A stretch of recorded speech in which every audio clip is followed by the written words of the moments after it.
Okay, for Magdalena's question, which is, what is your experience in the classroom?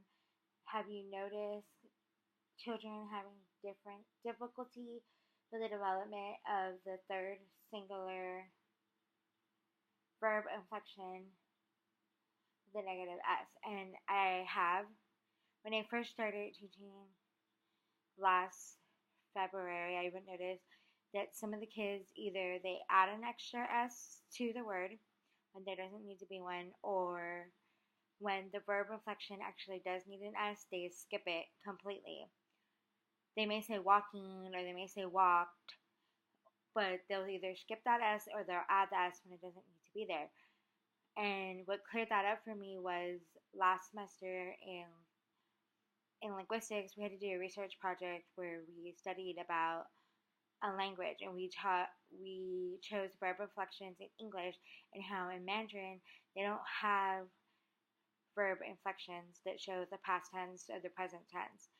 They may use things like, they may say like tomorrow we do this, but they don't change the actual verb ending the way that we do. So that made me see that for some of the students there needs to be an explanation to why adding that S is incorrect, because it's not plural, or it's not, in this case, falls under the third person singular, or how adding the S needs to be added because it's plural, or because that's the way you write it in the third person singular. So I have noticed that in the classroom. Ashley's question was, the usage-based network model assumes that learners apply the same mechanisms for learning inflections as for other cognitive skills. Based on this study own experience, what are your beliefs of the usage-based network model? Can you identify strengths and weaknesses, if any, about the network? If so, share a few. I think one strength of the usage-based network model is if there is that similarity that verbs are inflected, then yes, the students can use that knowledge from language 1 to knowledge 2.